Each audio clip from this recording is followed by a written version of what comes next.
Second video of the day, if I can get this uploaded today. I meant to do this with the other video, but the other video I realized was going to be way too long, and there was no way to do this subject too. The subject has come up on a lot of videos on YouTube, and I would probably disagree with some people. Do my chickens need heat in the winter? And the answer is not a clear defined yes or no. It's just not. There are several factors that would change that answer. In general, chickens are fairly cold hardy. Now, depends on how cold. In the mountains here, at the tail end of the Blue Ridge Mountains, we sometimes get into the teens at night, and sometimes on more rare occasions we get into the single digits, and we've been known to get to 0 before. Not this year so far, thank goodness. We've gotten into the teens a few times. And you know, generally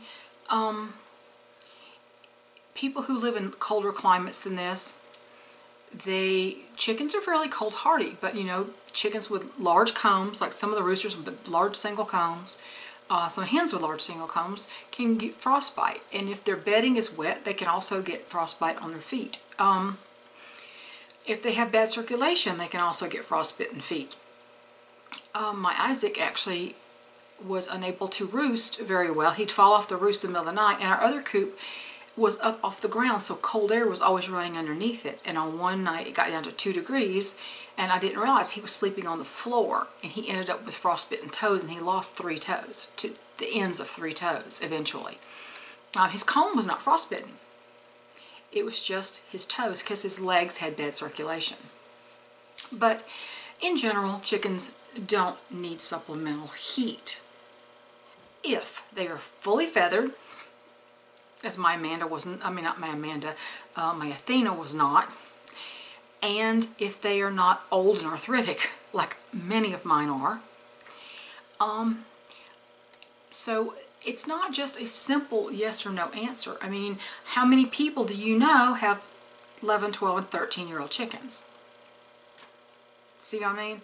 I once talked to a state vet, not the current one, which I don't like, but the one from years ago, before he retired, and I had consulted him about my Caroline, who had, I mentioned in the last video, that she had, a group of them had gotten a fungal infection. But post-fungal infection, a couple of weeks later, she ended up with foamy, or not foamy, but bubbles in her eyes. And I consulted the state vet. She was 5 years old at the time, 5.5. And when I consulted him, he goes, 5.5? He goes, I don't see chickens that old very much. I thought, she's only 5.5. I've got older chickens than her. And of course, now I've got way older chickens than her. But he said by the time she's that age, he said she's pretty much very resistant to things like mycoplasmosis, coryza, all that kind of stuff. So he said what you've got is you have a secondary bacterial infection after the fungal infection. And he said just treat her with Tylenol injections, and he said she should be fine. He was impressed that she was 5.5, and I thought that was interesting because that's kind of nothing in my flock. But in any case, when they get to be really old, and they get to be, their joints get very stiff or arthritic, or they have lack of circulation, or they lose a lot of weight, or they are missing a lot of feathers, why would you make them suffer for some principle that says chickens don't need heat? Young, fully feathered chickens who are not sick don't need heat, no. Now, anytime a chicken is ailing from anything, even reproductive malfunctions, when they're not like contagious sick, but they're ill,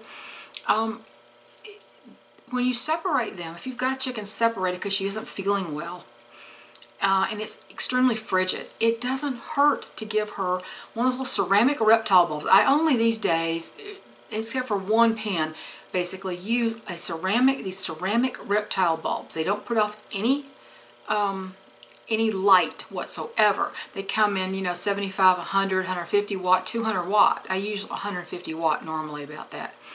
And I put them in one of those regular brooder lamp fixtures, and I use a big piece of hardware cloth, bend it underneath it so that if something breaks, it falls right onto a screen and it can't fall into shavings.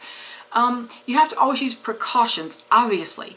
If you have one of the reptile bulbs that's incandescent, one of the red glass bulbs, or one of the big heat lamps, the big red ones, or even the big white ones that are 150 watt, you definitely want to secure it in at least 3 or 4 ways. Make sure that thing is, the clamp on it is clamped very tight and it's not going to fall off. You want to clamp it several ways to Sunday. And you know, a lot of people don't use those anymore at all. And I would say don't use those unless you know for sure that thing is secure as it can be. And I mean, don't just, if someone come clips on them and you clamp them onto something, that's not secure enough. That's just not secure enough. But if you clamp, I usually secure mine 3 or 4 ways, plus I have a whole screen on the entire bottom of the brooder lamp, the fixture. And it basically hardware cloth, the 1/4 inch hardware cloth, not the 1/2 inch, but the 1/4 inch is excellent. I ran out of that, so some of mine have the 1/2 inch. But something under there, to say if that bulb breaks from the base, if it falls on a screen. It doesn't fall hot into your shaving and start a fire. A lot of people have burned down their barns using those things. You got to be very careful. Even the ceramic heat bulbs are very hot, and they don't even cool off as fast as the regular bulbs. So one of those hot things falling into the shavings could start a fire as well. I even put screening underneath those fixtures that have the reptile bulbs. But, you know, don't make your old chickens, your sick chickens, your naked chickens suffer for some principle. You know, some old breeders say, yeah, chickens don't need heat. Nah. You know, generally that's true. But you have to adjust what you're doing with your flock to match your current situation. And there is no yes or no answer to that, because the answer is truly, it depends. I hope this helps. Have a great day, y'all.